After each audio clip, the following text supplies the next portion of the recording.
Welcome everyone, and thank you for joining us for today's webinar. Our session is built around the latest industry survey data from Security Business Magazine's 2025 State of the Industry Report. It takes a close look at what's shaping the security integration market, from revenue trends and market growth expectations to expanding role of RMR, managed services, and emerging technologies like AI. Today we'll explore how private equity, consolidation, and changing customer expectations are reshaping the competitive landscape, and what integrators should be thinking about as they plan for 2026 and beyond. I'm joined today by two industry leaders who bring both strategic and real-world perspectives to this conversation. Matt Barnette, CEO of PSA Security Network, and Matt Hanley, Vice President of Sales for National Integrator Tech Systems, Inc. I want to quickly thank our sponsors for today's session: ACOM, ASA Abloy Opening Solutions, Camden Door Controls, COPS Monitoring, Salient, SecLock, Spico Technologies, Traka, and Viking. With that, let's get started. Again, I'd like to welcome Matt Barnette of PSA Security Network and Matt Hanley of TSI Systems.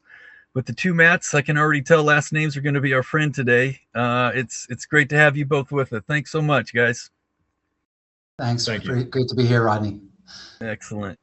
We're going to get going to start with a quick snapshot of how the integration market performed in 2025 versus 2024.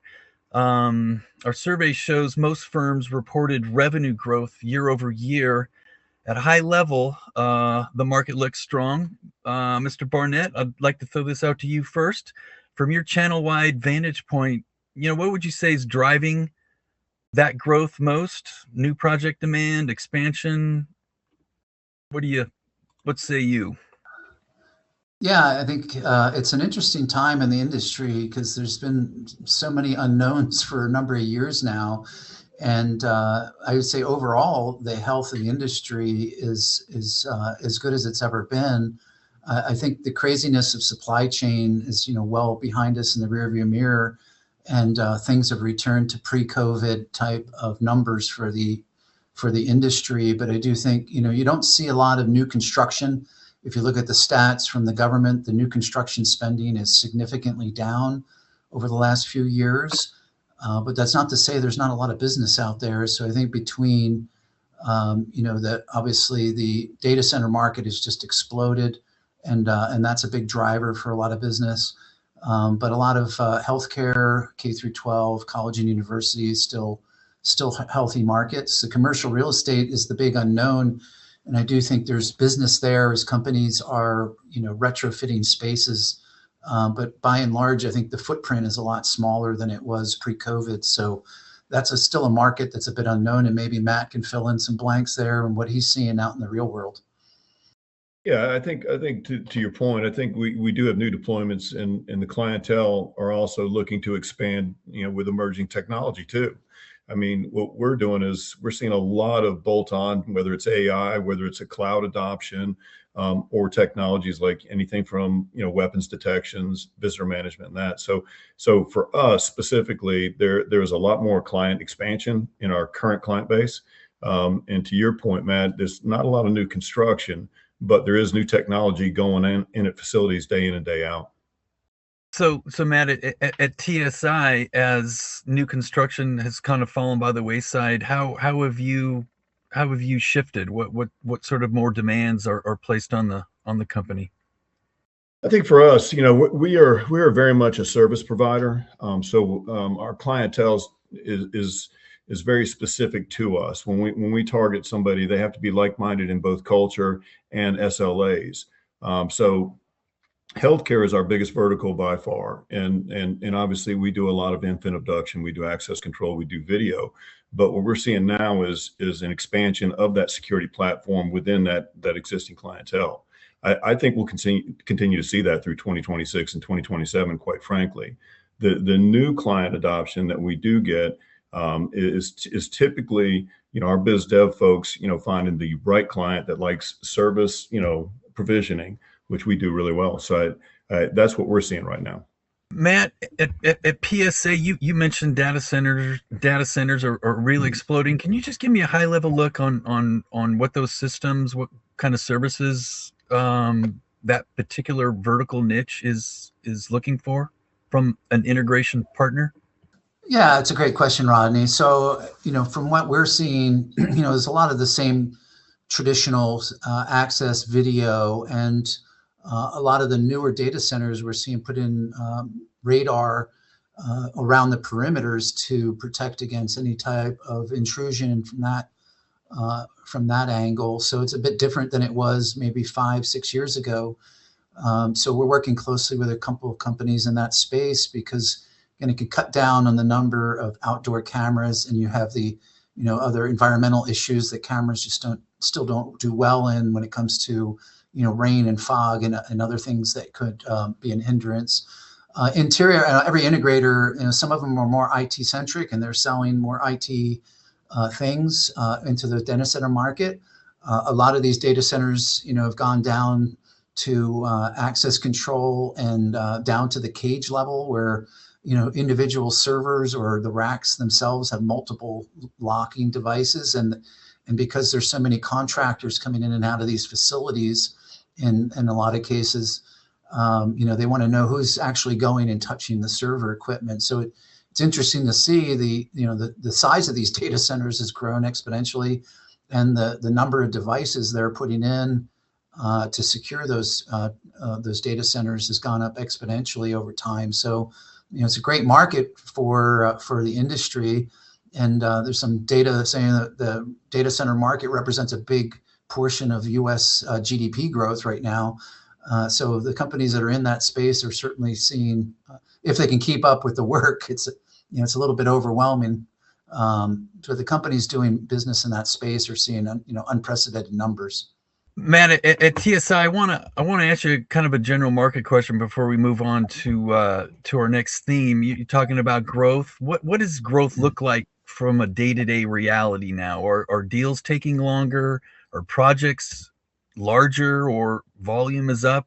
I'm just curious on what you're seeing right now. I think the speed of the sales cycle is different today, and we talked a little bit about that before we got on the call. At the end of the day, there's so much information to the client's avail. I mean, I think I made a mention earlier that they typically know who I am before I show up. They know what we do before I show up. So we're dealing with a much more educated audience initially. So when I look at growth, that part of it is faster. I think the physical aspect of deployments is pretty much the same, but technology is making that better as well. You look at a lot of the manufacturers out there, and they're using AI to configure panels, AI to move databases.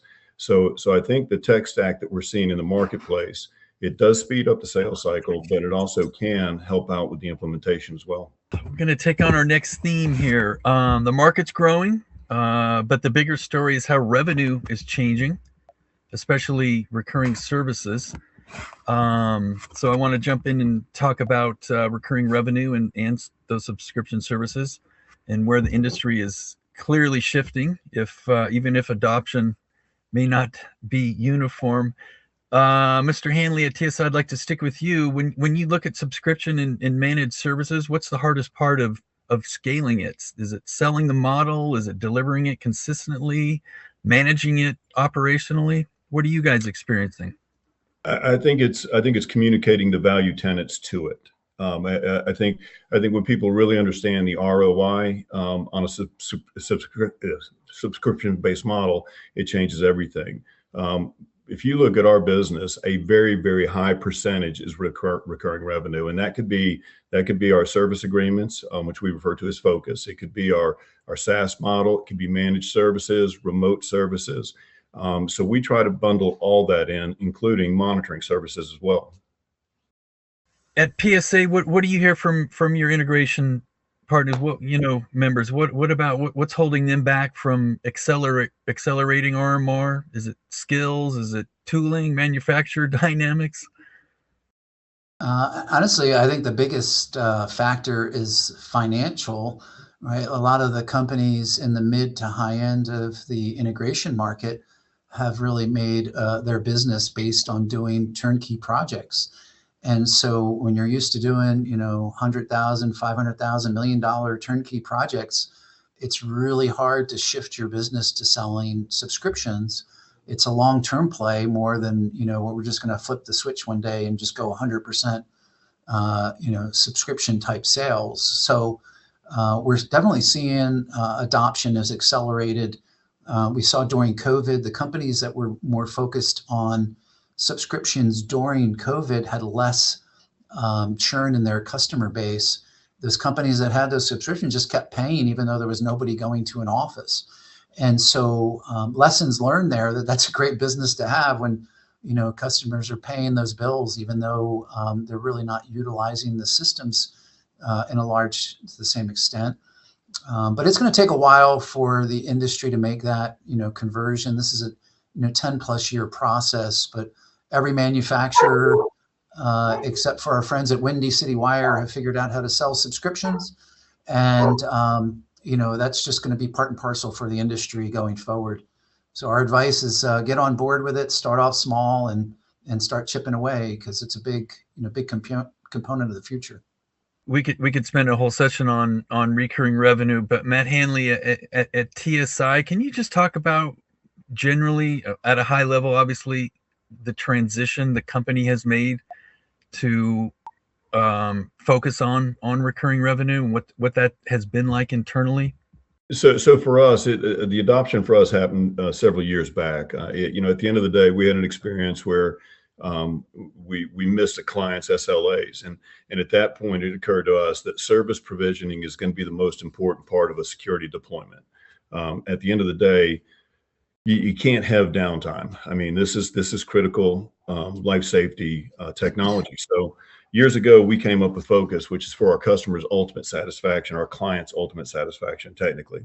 And where we went with that is in tech systems, you have to have permission to fail. And when I say that, if you send a technician on site, we stay there until it's resolved.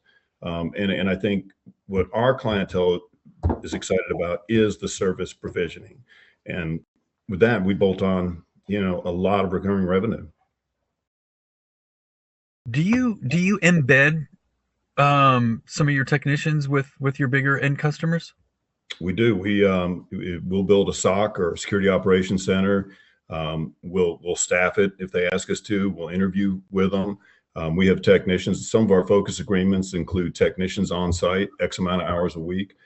So with all the recurring revenue themes that we have, again, it goes back to professional services, SaaS. It could be monitoring. So we have a myriad of ways to actually do recurring revenue.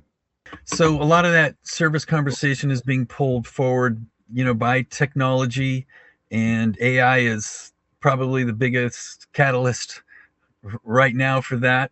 Let me go ahead and flip over to our next topic here.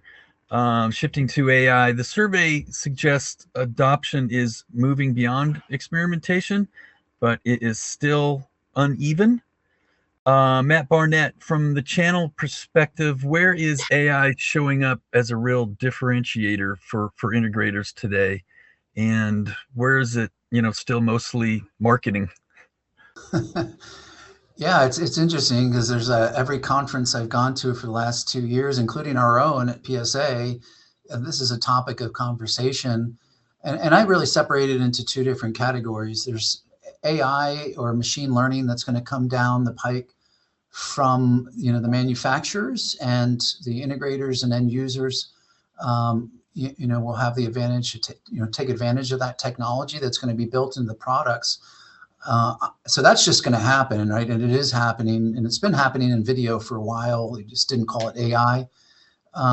But my question for our membership is, how are we going to utilize AI to make the businesses more efficient and more scalable?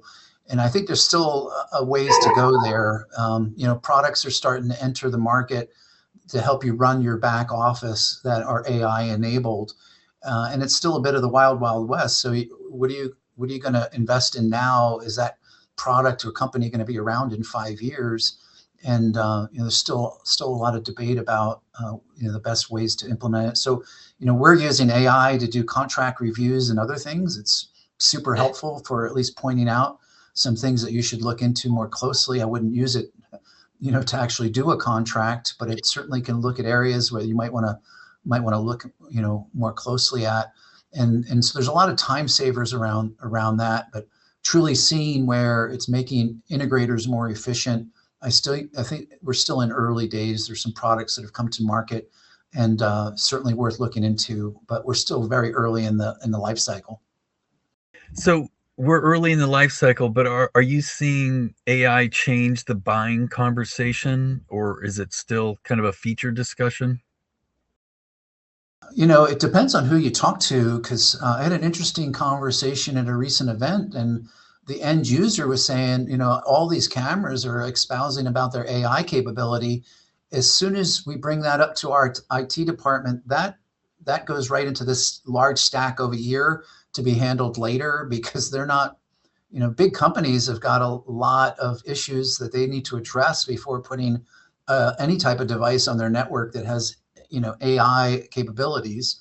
And so it's basically become a cyber security issue for those companies. So I really think it depends on who the customer is and what they're going to be, what do they need to solve their problems.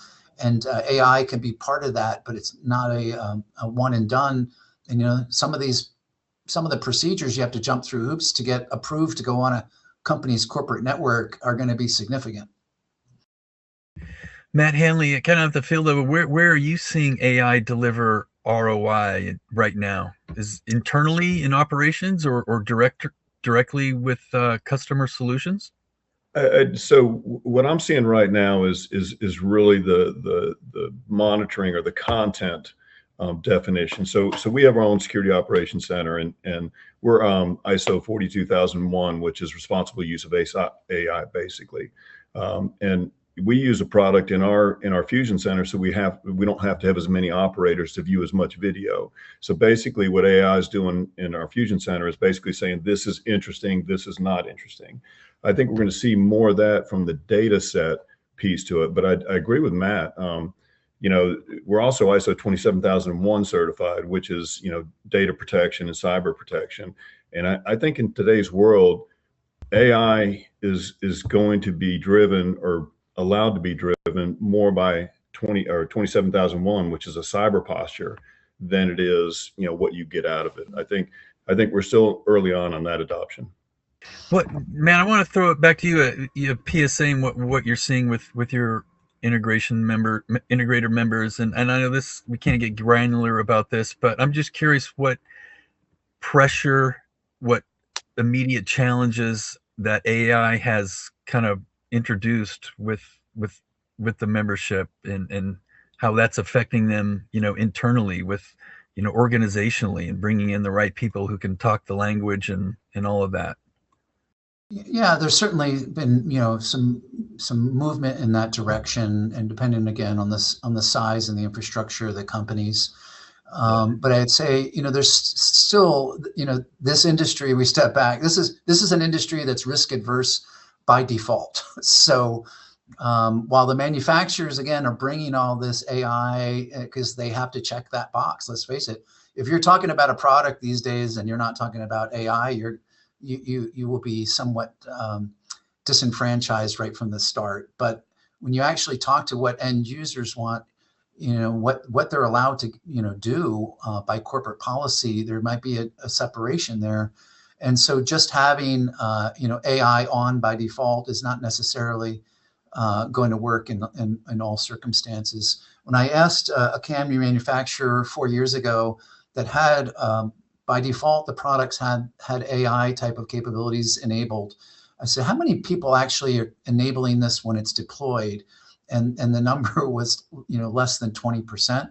And I asked the same company that same question about 6 months ago, and they said it's, less than 30%. So it's gone up a bit, but it's not, 90% of the customers are turning this stuff on, even though it comes by default, no extra cost in the product. So I still think there's a long trail ahead when it comes to AI adoption.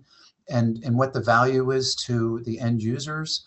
And, you know, for specific use cases, it's probably the only way to handle some of them, but largely still a very much niche market. Matt, at TSI, are customers paying extra for AI-enabled capabilities, or is it increasingly expected just as part of a base solution? It's not a separate piece by any stretch with my experience. If it comes on a product, then it comes with the product. I think the conversations that my team is having, you know, every day is the adoption of AI, the adoption of cloud and cyber posture. So I think, you know, it's a slow movement, but the dialogue is starting to happen on a regular basis. We talk more about AI and cyber posture with our clientele than we've ever done in the past.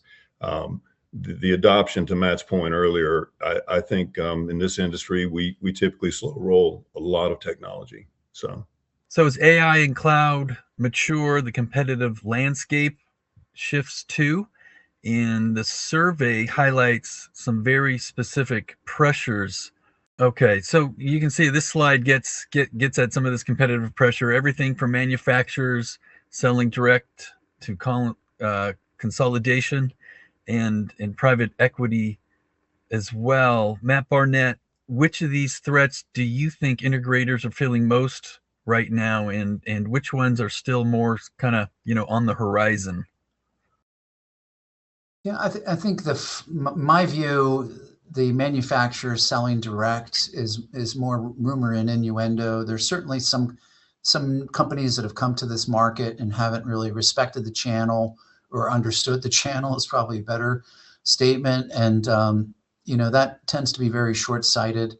You know, in most cases, depending on what they're selling, you really need to have boots on the ground, and you know, not many companies are willing to staff up to handle, you know, even a large city, but then national and international type of situations is just undoable. So I don't put much into that. Although if you change the word manufacturer to distributor, I think you have some other issues there to discuss, because I keep hearing about that rumbling from time to time. So I think that's probably more common than manufacturers selling direct. Although, you know, we'll see what happens, you know, in the next 5 years, how that evolves. The consolidation is certainly something that's affecting us directly, albeit it hasn't been negative at this point. But we're averaging about one integrator every 2 weeks that is currently selling their company, and a large percentage of the time that's to private equity. The good news is private equity understands the financial value proposition that PSA has to offer. Now, whether that's good or not for the industry and what happens as these companies look to turn, you know, we're all going to be witness to. But, you know, I always like to be somewhat optimistic in that this churn in the industry, you know, creates opportunities for people to start companies. And so you have companies like Tech Systems that is an ESOP and not going to be vulnerable to this situation. But, you know, other companies may decide to sell. And, you know, to me, that creates opportunities in a vacuum in the industry. Matt, just real quick on, you mentioned distribution. Is it your sense, what you're hearing from PSA members, is that this is a growing concern, or just something that's always existed in the channel? I think it's always existed to a certain extent, and it seems, you know, these stories go through these undulations, and it seems like we're in another one of these cycles where I'm hearing about it more than I did a year or two ago. And so, you know, whether or not it's, you know, how real it is, I can't answer that.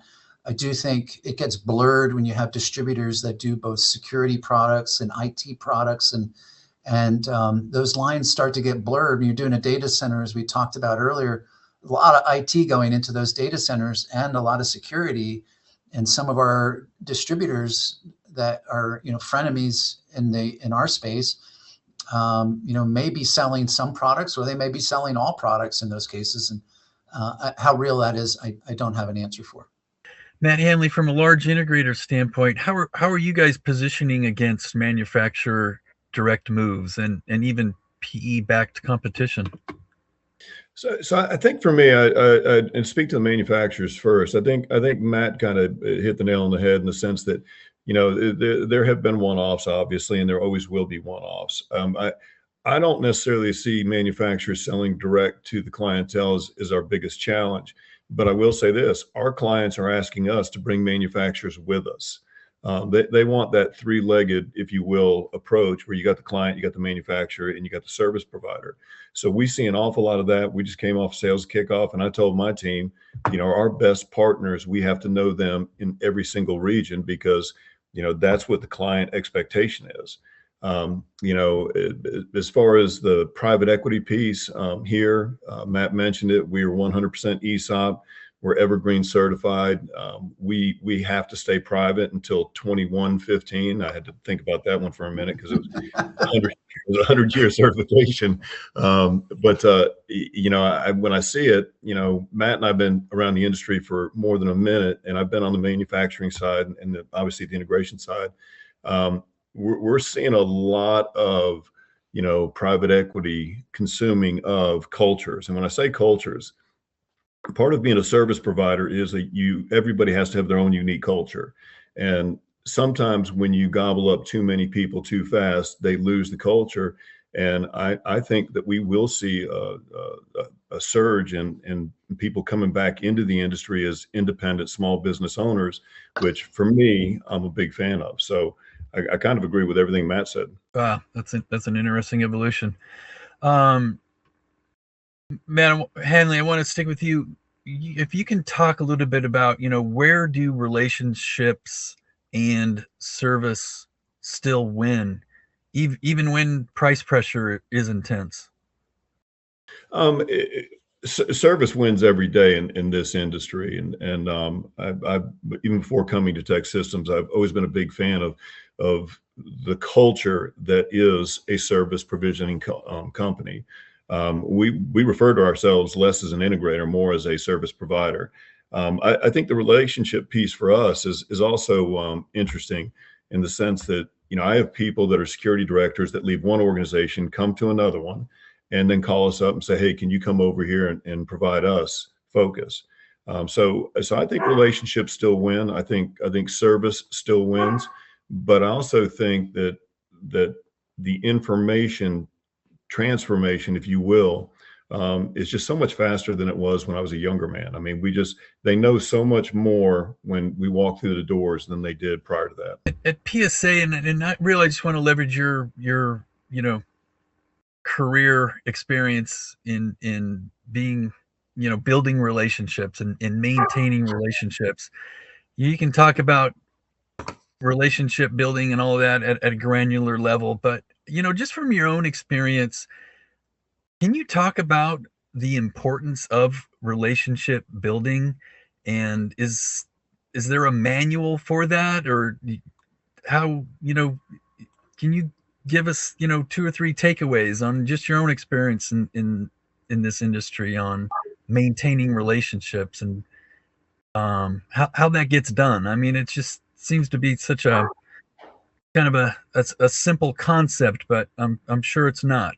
Lucky enough to have some mentors in my career, and one of them sent me to this program called Dale Carnegie, and one of Dale Carnegie's famous books that he wrote probably close to 100 years ago now is How to Win Friends and Influence People.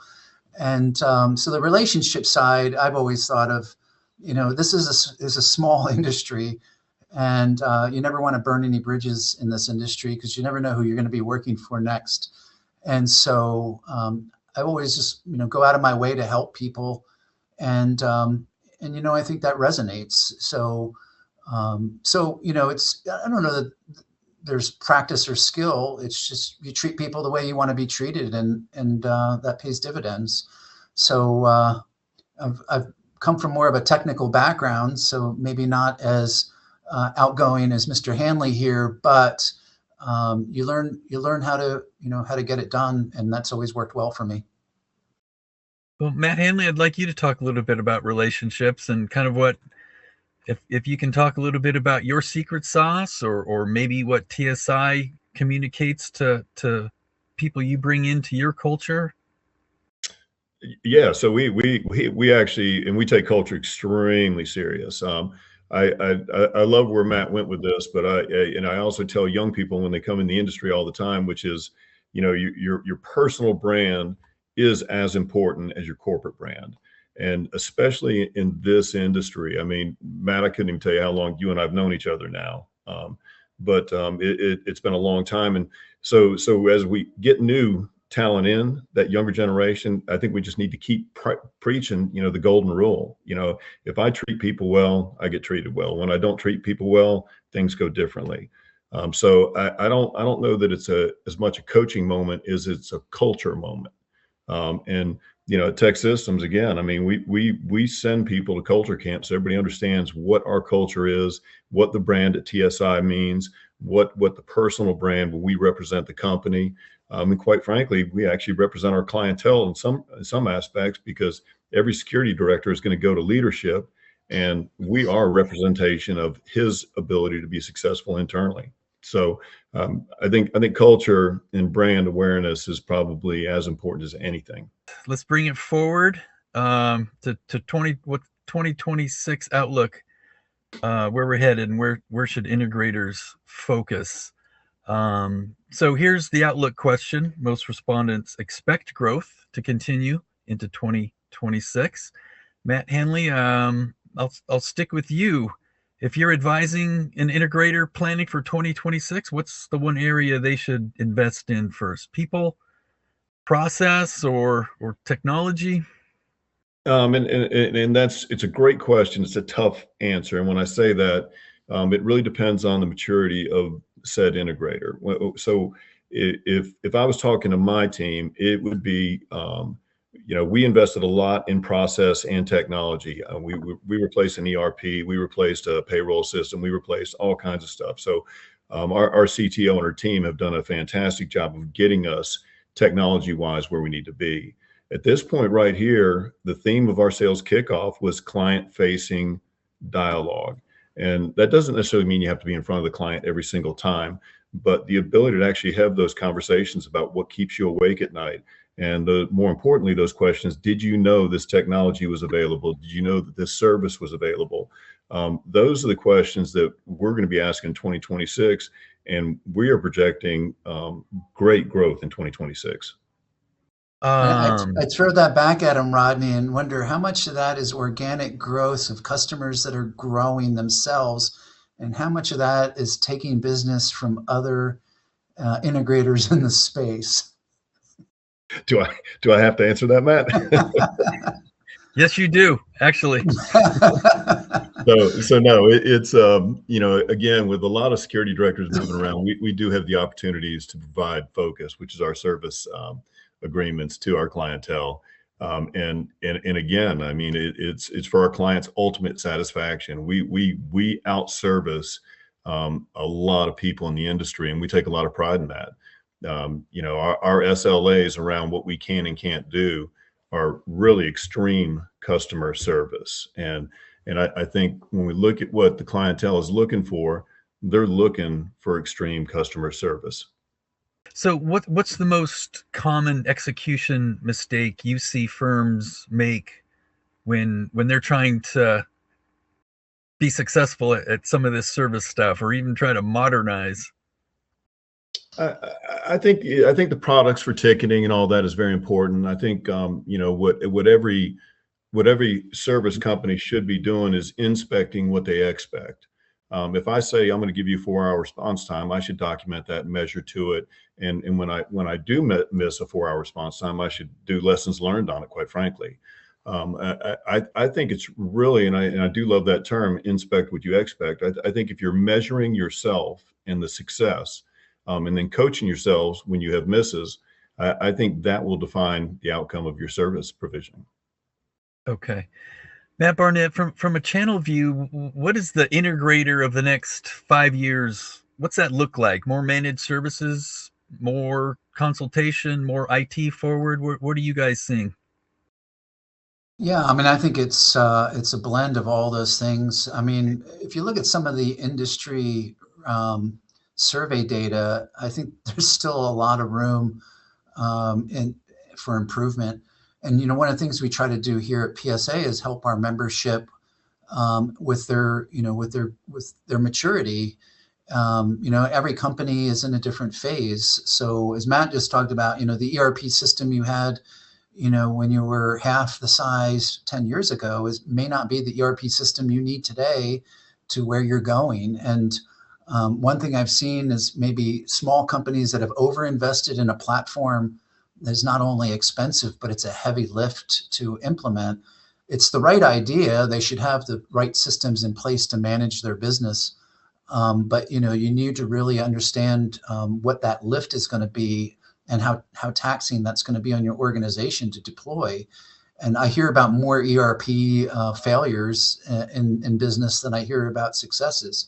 And so that's just one simple example. I think there's a lot of products that have come to market. We partnered with a manufacturer that can provide data on, whether for your customer base as an integrator is whether the cameras are online, whether they're recording, whether they've been messed with or vandalized, whether the access control system is performing. And with labor becoming such a big issue with a lot of integrators, having enough talent and the right talent, you don't want to send people out on service calls when you've been diagnosed remotely, or even reset, or the work can be done more. So I think companies like Tech Systems that have built basically a SOC to be able to do some of that and manage their customers' infrastructure, or at least be a support function to their customers, I think is incredibly important for integrators to look at in the next 5 to 10 years.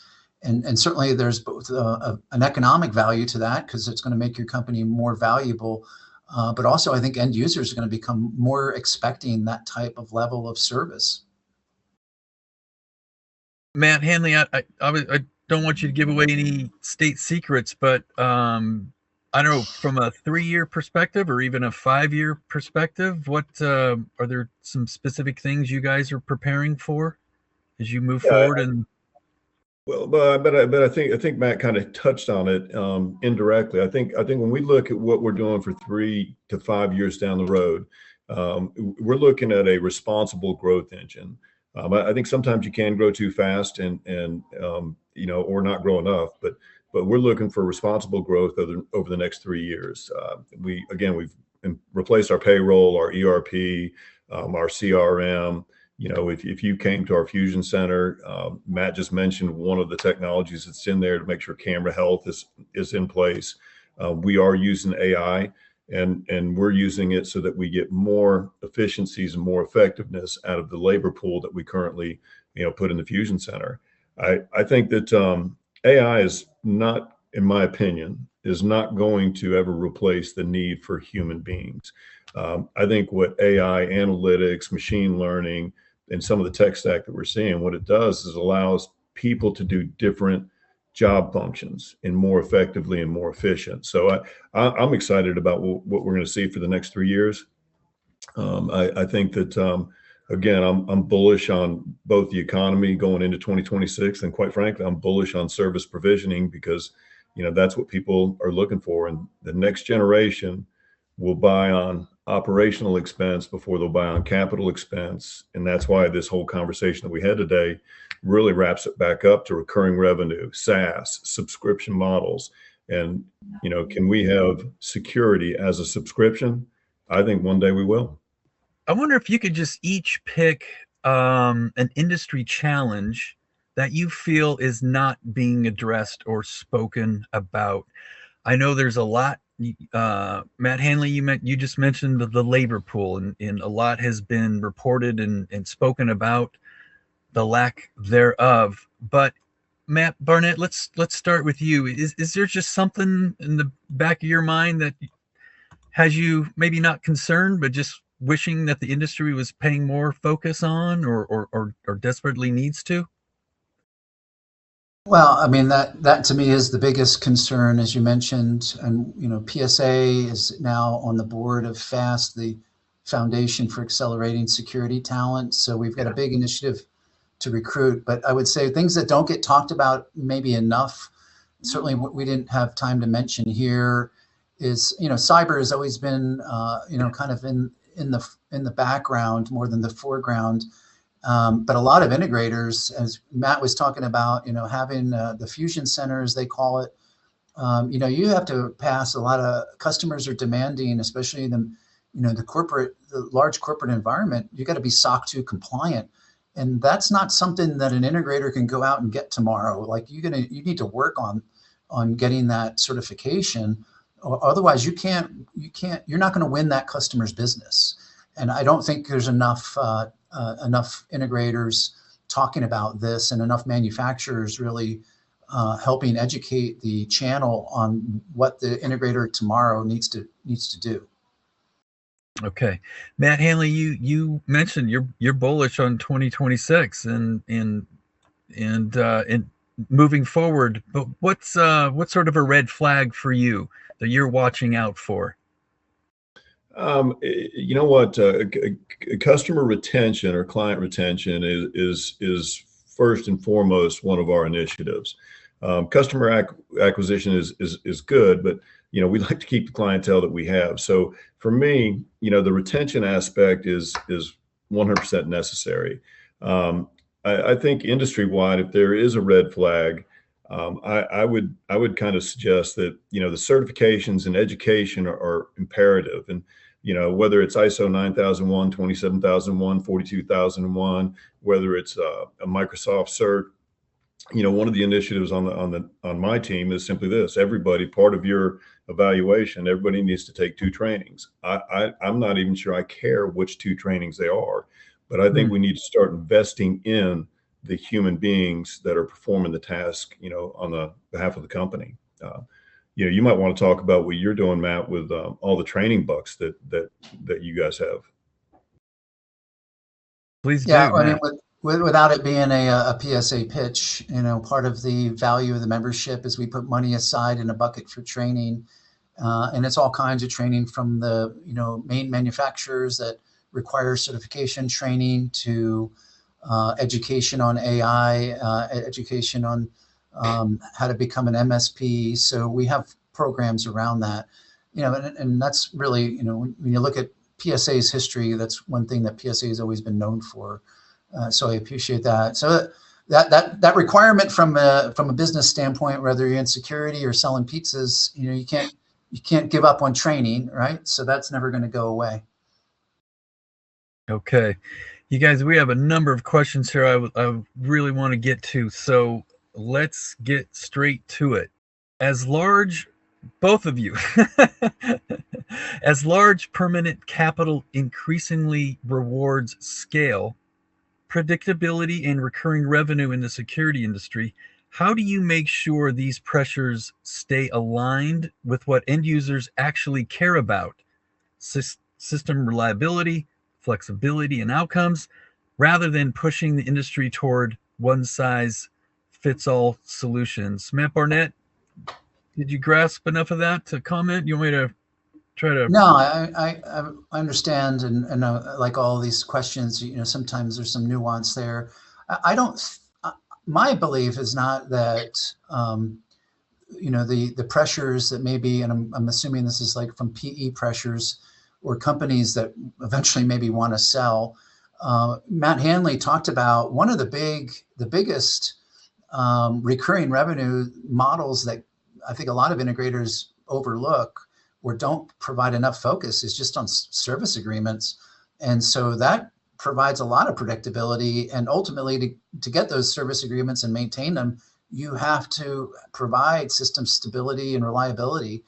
And so I don't know that that's really changed much over time.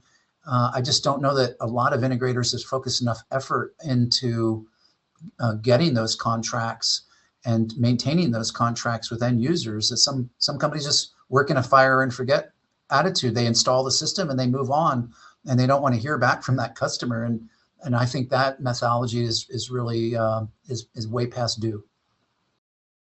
Matt Hanley, did you have anything to add on that one? I agree with everything that Mr. Barnette said, but I would also add on that the attach rate to those customers and the retention rate is dramatically going to increase if you provide managed services, monitoring, SaaS, opportunities. I think when you get in that recurring revenue cycle and you provide the service, it's almost like that golden handcuff to the clientele. Yeah. Okay. Matt Hanley, I'm gonna stick with you and then get our other Matt's advice as well. But this audience member is looking specifically for advice for competing against lower cost competitors. Okay, that's a tough. We do a lot of our environment. We have a lot of fixed cost, and when I say that, where we can, we outsource a lot of our project business because it just makes sense for us to. All our service provisioning obviously is handled in-house. I think when you're competing against a low-cost provider for us, sometimes you have to be willing to walk away from the business, and the clientele typically will go, hey, look, you know what? I don't see the value in it. We do an ROI with them. They still don't see the value. It's amazing how many people go away and then come back once they've experienced a different service provisioning.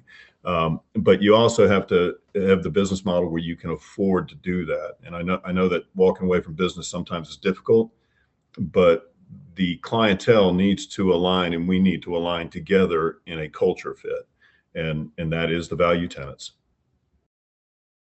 And Matt, your PSA members, are there some couple plums you can offer for competing against lower cost competitors? Yeah, my advice is don't. Right. So I went to a class earlier in my career, and one of the big topics was that you should do two things as a business owner or in your role at a company, in a leadership role. One is raise your prices, and number two is stop dealing with customers that don't value what you have to offer. And so, as Matt said, I mean, it's the toughest thing I've seen in business, saying no to a customer and walking away. But what I have seen a lot in this industry from our level is a lot of those customers end up coming back after sometimes a very short period of time, sometimes a little bit longer. But they're not going to find typically the golden egg, and so they come to realize that cheap is not what they really are looking for in the long run. And you can't provide great service, a great product, and be able to be cheap. So that's just not going to work. Okay. Both of you, this would be fit for both of you to address. So, but Matt Barnette, I'll leave it with you. What's one area where integrators should push vendors harder in the coming year? Is it training, pricing, channel protection? Yeah, I mean, my push for the technology partners that work with PSA is really try to partner more. I mean, some of the manufacturers in this space have over 1,000 integrators in North America, and you're like, how can that be possible? I think it's more valuable to work more closely with the channel, and so as an integrator, you should be asking for more. You should be asking for more support, for more help in selling their products. I think Matt mentioned about bringing partners in on the conversations with end users, and some manufacturers do that much better than others. But I think you should really demand that from the companies you're doing business with. They should be walking in arm in arm and helping you as a channel partner. So Matt Hanley, can you give us a couple bullet points on at TSI? How are you guys are pushing vendors harder, or where are you leveraging that relationship? I think it's almost a double-edged sword too, though. Matt made some really good points. What we do is we do QBRs with as many of our partners as possible, because I want to make sure that we're measuring correctly, they're measuring correctly. I think that, as an integrator, the one thing that I don't typically do is call up and go, hey, I need leads and I need discounts. That's not what we really do. I look for incentive programs, whether it's a marketing spend. So we do a mini trade show where we bring specific people in and they help fund it. Again, the value we're bringing is we're putting our clientele in front of them. The value they're bringing is they're bringing a message to the clientele. So I think for us, it's that mutual connectivity and having realistic expectations. It's only because it's fun when I do it. When I see my friends that are manufacturers, it's like, where are my leads? And they typically make some Glenn Ross comment and tell me to go away. So, that's fine. Okay. Matt Hanley, we'll stick with you. How do you price and package managed services so it's scalable and profitable and not just free support? This science equation has been going on a long time at Tech Systems, and the leadership here, we actually have a calculator, if you will, and depending on the size of the clientele, I mean, it could be per site or it could be per device, and I think the big thing is in order to get the money that we require for our service agreements, we have to deliver, preventative maintenance. We've got to do quality assurance. We've got to show up and change batteries on devices, test the system. So, we actually have a proprietary calculator that would actually calculate that service agreement for us. Okay. And you guys can both address this one. Let's start with you, Matt Barnette. What's the biggest misconception about RMR in today's integration market?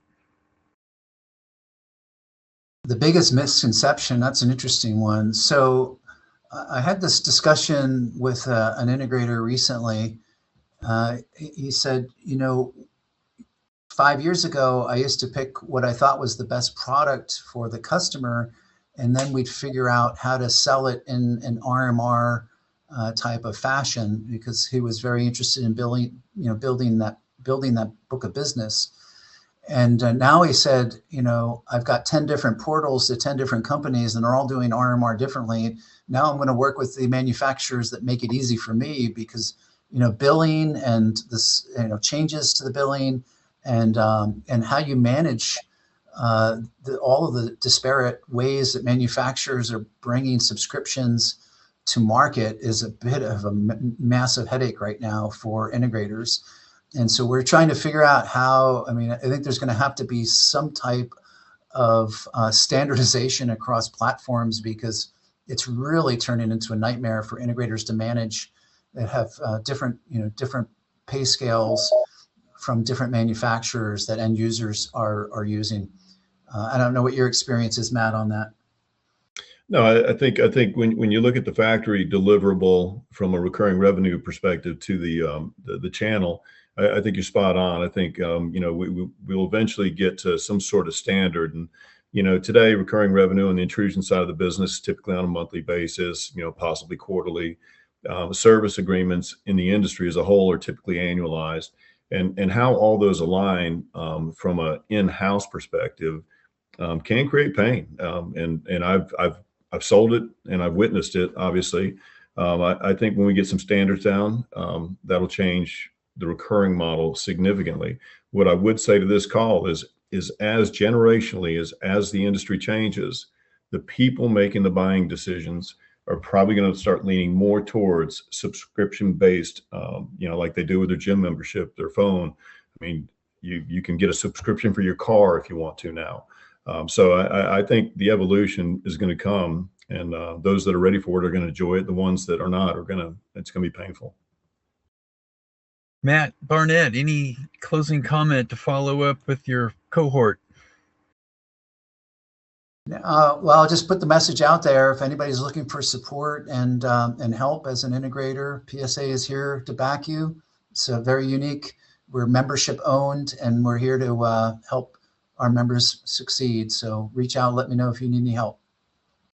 Okay, we'll leave it at that. I want to thank everyone who attended today's program, and special thanks to our esteemed panelists, Matt Barnette and Matt Hanley, for sharing their expert insights, and also our sponsors, ACOM, ASA Abloy Opening Solutions, Camden Door Controls, COPS Monitoring, Salient, SecLock, Spico Technologies, Traca, and Viking. To access more webinars, visit SecurityInfoWatch.com/webinars. Thanks so much for everybody's attention today.